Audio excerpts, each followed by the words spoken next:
안녕하세요. 김성길 목사와 함께하는 GTS 말씀 묵상 시간입니다. 오늘은 5번째 주간의 5째 날 묵상인데요. 오늘 묵상의 주제는 다른 사람과의 관계 성공하기가 되겠습니다. 우리가 세상을 살아가는 데 있어서 이 관계 성공은 인생 성공과 밀접한 관계를 가지고 있죠. 나 자신과의 관계, 그리고 다른 사람과의 관계, 그리고 직업이라든지 환경과의 관계. 이 관계는 굉장히 중요하죠. 자, 인간은 관계 속에서 살도록 되어 있습니다. 오늘은 바로 다른 사람과의 관계 성공학인데요. 다른 사람이라고 하면 일단 부부, 부모, 자녀, 그리고 함께 일하는 동료들, 그리고 이웃들이 되겠습니다. 관계가 문제가 있다면 방법이 없는 건 아니니까요. 일단 대화법부터 시작을 해서 인간관계 갖는 방법들, 정말 많은 내용들이 있으니까 참고하셔서 좋은 관계를 만들어 보시기 바랍니다. GTS 묵상은 2가지의 목적을 위해 만들어졌죠. 하나는 매일매일의 이렇게 묵상을 통해서 감동을 얻고 영감을 얻는, 그래서 신앙이 살아있는 역동성 있는 신앙생활을 하기 위한 것이고요. 그리고 또 하나는 우리들의 삶의 변화와 발전을 이루기 위한 것입니다.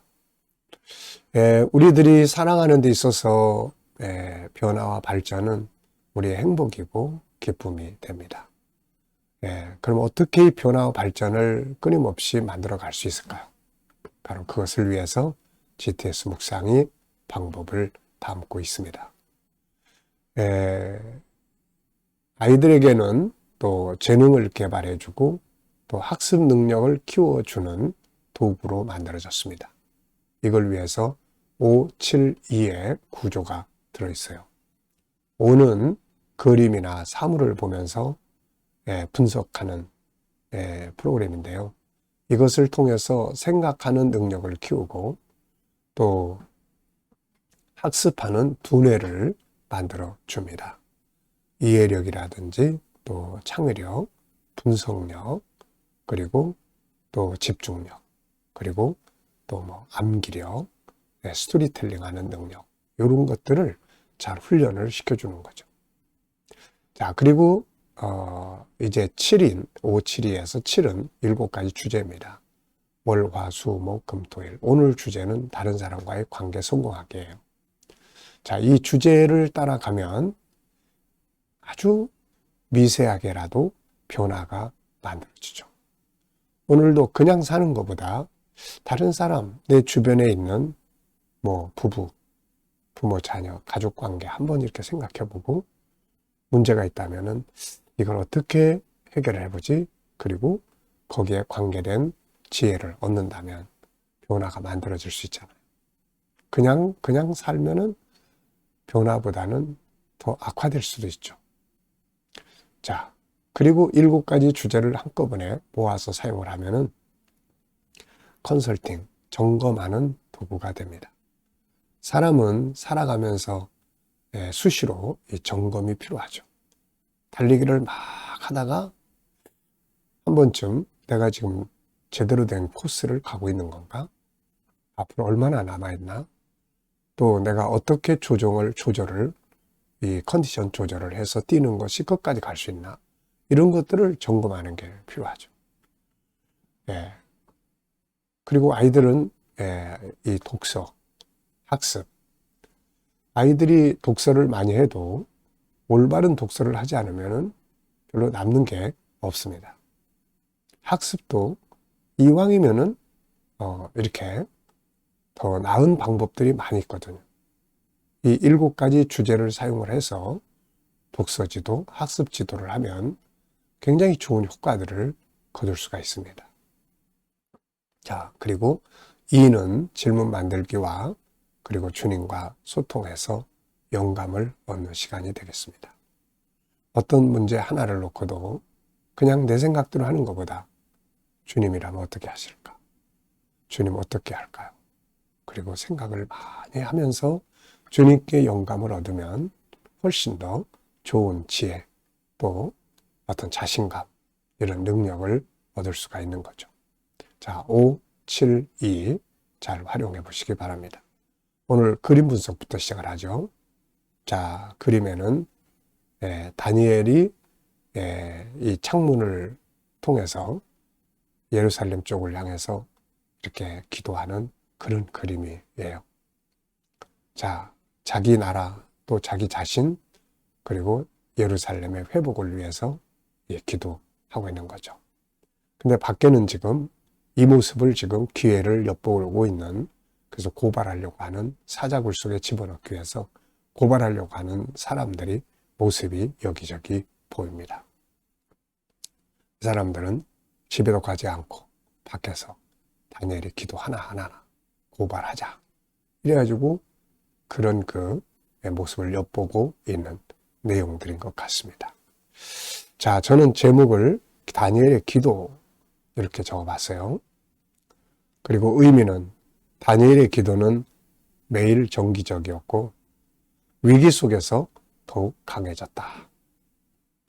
그의 기도는 하늘을 열었고 또 그의 기도는 기적을 만들었다. 그렇죠? 다니엘은 바벨론의 포로로 잡혀갔지만 매일 정기적으로 기도 시간을 갖습니다. 그리고 사자굴 속에 들어갔을 때, 또 친구들과 함께 위기에 처했을 때 특별히 기도했던 것을 볼 수 있죠. 위기를 만났을 때 시간 없어, 지금은 기도할 마음이 아니야, 그러면서 멈춘 게 아니라 위기 속에서 다니엘의 기도는 더욱 강했습니다. 그리고 그의 기도는 하늘을 열었죠. 그래서 하나님과 소통이 됐고 다가올 미래를 보게 되었고 그리고 기적을 만들었습니다. 자, 기도는 이런 역할을 하는 거죠. 자, 분석해 보겠습니다. 우선 눈에 보이는 것은 이 창문을 향해서 밖을 바라보면서 기도하는 다니엘, 창문 밖에서 이 장면을 보고 있는 사람들, 밤하늘, 별들, 그리고 야자수나무들도 보이고 건물들도 보입니다. 그리고 방 안에 탁자가 있고 그 안에 또 두루마리 상자가 보여요. 자, 보이지 않는 부분에는 다니엘은 누군가? 이 다니엘은 어떤 사람인가? 그는 왜 이곳에 와 있는가? 여기 와서 그는 어떤 삶을 살았나? 그리고 그 결과들은 무엇인가? 이런 것들은 다 보이지 않는 부분에 해당이 되죠. 자, 그림에서 가장 중요한 것은 무엇입니까? 저는 기도의 시간, 이렇게 적어봤어요. 기도의 시간. 자, 네 번째입니다. 자, 연상법. 어떻게 보면은 기도의 시간은 모든 것을 이끌어가는 하나의 동기, 출발점이 되는 거죠. 뭔 일이 벌어질는지 모르죠. 기도를 통해서. 자, 연상법 훈련입니다. 우선 눈 감아 보시고요. 한번 쭉 떠올려 보세요. 창문 밖으로 하늘을 바라보며 기도하는 다니엘, 그리고 창문 밖에 이것을 엿보는 사람들, 그리고 여러 건물들, 야자수나무, 밤하늘, 별들, 그리고 집 안에 들어오면은 탁자가 보이고요. 그 안에 두루마리를 담은 상자가 보입니다. 자, 이 그림과 관계된 성경을 한번 또 생각해 보면요. 우선 다니엘서 6장 10절, 사자굴 속에 들어가게 될 것을 알면서도 동일하게 창문을 열고 예루살렘을 향해서 기도하던 다니엘. 그리고 다니엘서 2장은 그가 위기에 처했을 때 친구들과 함께 기도하던 모습이죠. 이런 비슷한 기도를 했던 사람이 바로 에스더입니다. 그래서 에스더서 4장을 보면은 에스더의 죽으면 죽으리라 하는 기도의 간절함이 나타나죠. 또 이런 기도를 하신 분이 바로 예수님입니다. 마태복음 26장을 보면은 겟세마네 동산에 올라가셔서 십자가를 앞에 놓고 기도하시던 주님의 모습이죠. 참 우리가 살아가면서 참 이런 그 간절함의 기도를 해야 할 시간들이 있죠.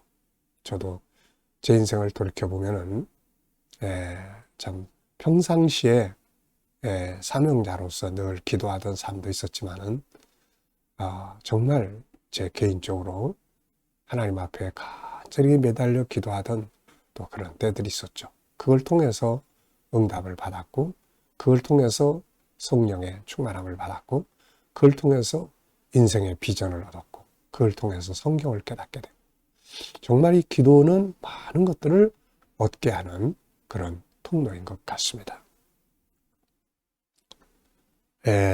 자, 상상력 교육입니다. 이 그림 현재 놓고요. 앞에는 바벨론으로 포로로 잡혀가는 다니엘의 모습. 다음 그림은 이제 바벨론의 총리로서의 통치하는, 메데 바사의 총리로서 통치하는 이런 그림을 그려볼 것 같습니다. 자, 미래를 어떻게 살고 싶은가요? 그렇다면 지금 무엇을 해야 할까요? 오늘도 미래 비전을 한번 쭉 생각해 보시기 바랍니다. 아이들과 묵상을 나누시는 분들 정말 참 잘하시는 거고요. 묵상하실 때는 아이들은 또 성장하는 아이들이기 때문에 발전을 해야 합니다. 그래서 영적인 것과 함께 또 이 그림을 통해서 학습 지도 해주는 이런 지혜가 있으면 좋아요. 특별히 수학 공식 하나쯤 생각해보고 갈 수 있게 하는 게 좋습니다. 자, 본문 읽어보겠습니다. 그러므로 내가 첫째로 권하노니 모든 사람을 위하여 간구와 기도와 도고와 감사를 하되 임금들과 높은 지위에 있는 모든 사람을 위하여 하라. 이는 우리가 모든 경건과 단정함으로 고요하고 평안한 생활을 하려 함이라. 이것이 우리 구주 하나님 앞에 선하고 받으실 만한 것이니 하나님은 모든 사람이 구원을 받으며 진리를 아는 데 이르기를 원하시느니라. 하나님은 한 분이시요 또 하나님과 사람 사이에 중보자도 한 분이시니 곧 사람이신 그리스도 예수라. 아멘. 자, 감사한 것 적어 보겠습니다. 어제 감사한 것 쭉 적어 보시고요. 자, 또 오늘 하루를 시작하면서 또 감사하고 싶은 것들 쭉 적어 보십시오. 그리고 미래를 또 생각하시면서 감사하고 싶은 것들을 쭉 적어 보시기 바랍니다. 본문에서 오늘 느껴지는 것은 무엇인가요? 네, 저는 4가지 적어봤습니다. 첫째는 우리 성도들이 항상 잊지 말고 첫 번째로 해야 될 일, 그것은 바로 중보기도다. 모든 사람을 위한 중보기도, 더 나아가서 나라의 지도자들을 위한 중보기도죠. 두 번째입니다. 지도자들을 위해서 기도해야 될 이유, 당연한 것인데요. 기도를 통해서 하나님이 나라를 통치하시고 이들이 바른 지혜를 가지고 나라를 건강하게 통치를 해야 되죠. 그래야 경건, 믿음도 지킬 수 있고 단정함, 이거는 아름다운 삶이죠. 안정된 삶, 고요하고 평안함, 안정된 삶을 살아갈 수가 있는 거죠. 그리고 이제 이것을 통해서 하나님의 뜻인 인류 구원을 위해서 복음 증거와 선교 사역을 할 수가 있는 거죠. 자, 그래서 지도자들이 참 중요합니다. 나라가 막 흔들리고 지금 러시아 푸틴 전쟁이 일으켜가지고 나라 경제가 막 엉망되고 한 사람의 잘못된 생각이 나라를 완전히 수렁에 빠뜨리고 있는 거예요. 수많은 사람들, 젊은이들을 전쟁터에 몰아넣어서 몇십만 명이 죽게 만들고 또 가정들이 그것 때문에 파괴되고 이 한 사람의 망령된 잘못된 생각이 이걸 이렇게 만든 거거든요. 네. 그러니까 지도자들이 참 정신 바짝 차리고 올바른 생각 가지고 갈 수 있게. 그래서 이 공산주의 또 사회주의 개념 또 무슨 독재주의 이런 생각을 가진 사람들은 잘 구별해서 하면 안 됩니다. 그건 비극이에요. 그건 그래서 민주주의를 추구하고 또 하나님의 말씀을 따라서 올바른 인간의 가치를 추구할 수 있는 바로 이런 지도자들이 나서야 되는 거죠. 세 번째는 이제 하나님의 뜻에 대해서 이야기를 하는데요. 하나님은 모든 사람이 구원받기를 원하신다. 진리 알기를 원하신다. 이 속에 우리들의 할 일들이 다 들어있잖아요. 네 번째는 중보자의 사명. 인간과 하나님 사이의 중보자는 예수 그리스도 한 분입니다. 그런데 이제는 또 믿지 않는 자들과 하나님을 연결시켜주는 중보 역할은 우리들이 해야 되는 거죠. 자, 다른 사람과의 관계를 성공하기 위해 사용해야 할 긍정적인 말은 무엇이며 사용해서는 안 되는 부정적인 말은 무엇인가요? 자, 저는 여기서 먼저 기도하는 말, 다른 사람들을 위해서 기도하는 말은 아름답습니다. 그리고 배려하는 말, 상대방에 대한 감사하는 말, 배려하는 말, 그리고 단정한 말, 점잖은 말이죠. 인격적인 말, 그 다음에 평안한 말. 불안을 조성하는 말이 아니라 평안한 말. 이런 말들을 사용을 하면 다른 사람과의 관계가 좋아지게 될 수 있죠. 자, 세 번째는 다른 사람과의 관계를 성공하기 위해 필요한 건 뭔가요? 인속윈신 성답이단 이칭책업. 이게 관계법이거든요. 근데 이제 이 중에서 이렇게 전 대표적인 거 세 가지를 항상 이야기하는데요. 하나는 상대방의 구원을 목표로 해라. 상대방을 구원하겠다는 목표. 그러면 좀 더 잘할 수 있고요. 대화법을 익혀라. 그러면은 말 한마디 잘 들어주고 공감해주고 따뜻한 말하고 칭찬하는 말 사용하고 그러면은 관계가 훨씬 좋아지죠.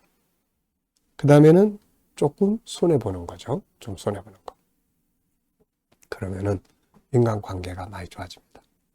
자, 네 번째는 4절에서 질문 만들기인데요. 하나님은 모든 사람이 구원을 받으며 진리를 아는 데 이르기를 원하시느니라. 네. 하나님은 모든 사람이 구원을 받고 진리에 이르기를 원하시느니라. 네. 그럼 우리가 이걸 위해서 살아야 되겠죠. 자, 그래서 여기서 질문을 저는 하나님의 뜻은 무엇인가? 이렇게 적어봤고요. 하나님의 뜻은 두 가지. 모든 사람이 구원을 받고. 그 다음에는 진리에 이르기를 원하시는 거예요. 진리. 그래야만 하나님을 알고 천국을 알고 올바른 길을 알고 인간을 알고 그 진리 속에 이게 다 들어있기 때문이죠. 개인 질문입니다. 변화와 발전을 위해서 여러분들도 여기에 관한 질문을 한번 만들어서 해보세요. 나에게 변화가 어떤 변화가 필요한가? 어디서부터 변화가 필요한 것인가? 무엇을 변화시켜야 되는가? 더 발전해야 될 부분은 뭔가? 이렇게 질문들을 해놓고 생각을 좀 깊이 하시면은 변화, 발전에 좋은 답을 얻게 됩니다. 저는 변화하고 발전해야 될 영역은 무엇인가 아시죠? 일단은 영적인 것은 항상 빠지지 않고 그 다음에는 GTS 전문가 그리고 이제 가정 클리닉 다음 사역은 이제 선교 활동과 함께 그리고 가정 클리닉 상담을 하다 보니까 가정 회복 행복한 가정을 만들어 가는 거 이게 얼마나 중요한가를 많이 깨닫게 됩니다.